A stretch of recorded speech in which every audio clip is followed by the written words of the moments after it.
د پکتیا هغه چیګې چیګې نختر تشکر قربان دې شم سلامت اوسې اوس خو دې پر یاد کړه اوس مې داسې ننګرهار ته بوځه په تا باندې داستان نن وایم یعنې ضروري ووایم اوس یو داستان به بل ورته وایه بس داسې د ملګرو ننګه یو داستان دی وایه که نه ده د ننګرهار د ګلونو داستان د ګلونو داستان به ورته ووایه چې داسې خوند وکړي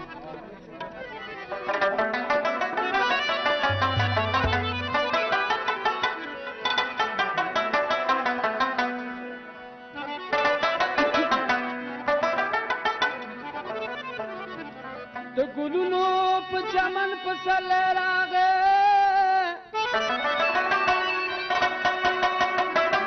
او شکر خدایا په وطن پسرلی راغی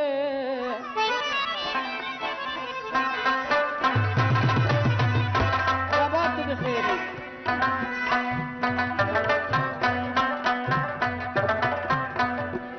یا قربان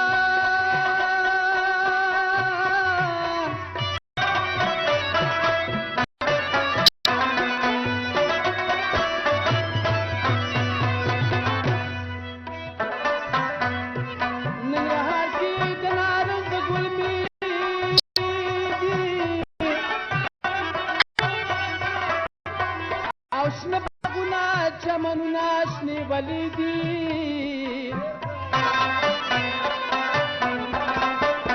ای هر خوا ګوره ټول وطن ګلزار او په رښتیا چې ننګرهار د ګلزار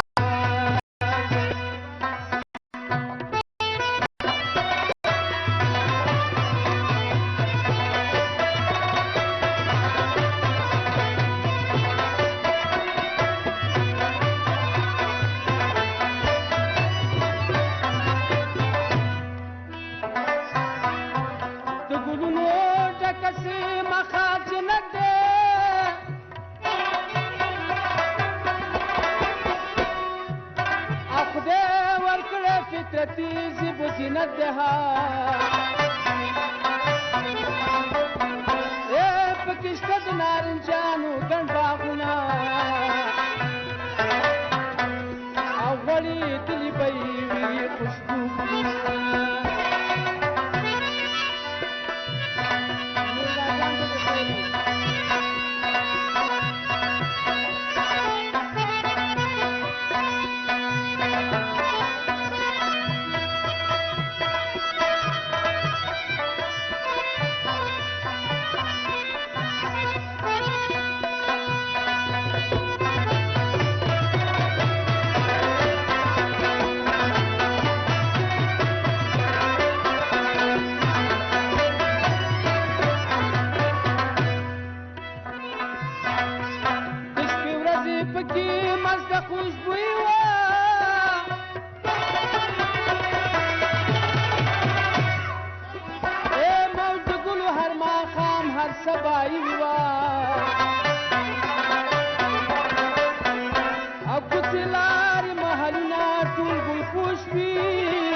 هر طرف ته د ښکلاو منظرې دي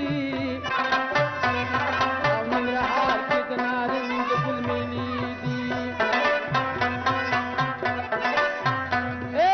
فرش په ګلو همیشه بهار بهار دی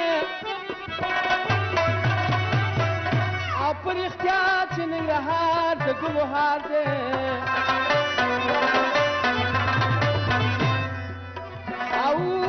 غرونه خدای ورکړي ښکلي ښکلي او په هر غره کې یې باندې د ښکلي ښکلي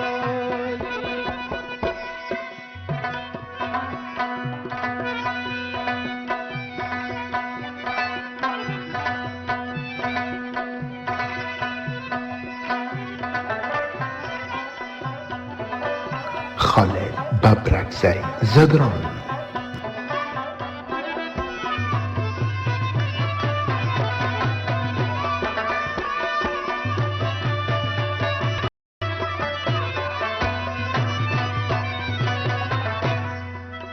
خاونده بیا دې پسرلی کوه او د نارنج ګل میلې دي او په هر غره کې یې باندې د ښکلي ښکلي خاونده بیا دې پسرلی کوه او د نارنج ګل میلې دي او په هر غره کې یې باندې د ښکلي ښکلي خالد ببرکزی زدران په هره پوره کې بنګې مات شوي دي نه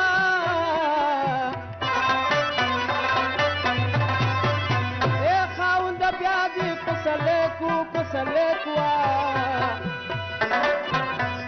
او د ننګرهار نه د نارنجو بوی راځي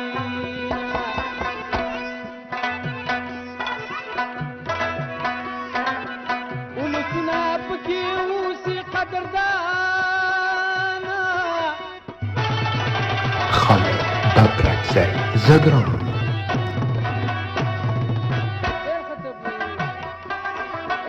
میلمه پاله او عزتمند افغانان او هر یو قوم یې زیات د بل نه ننګیالی دی او د غیرت سرمایه دار یې هر سړی دی په تاریخ کې تلپاته کارنامې دي خالد ببرکزی زدران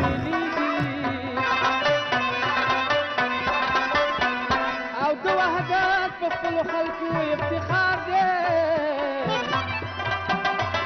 او په رښتیا چې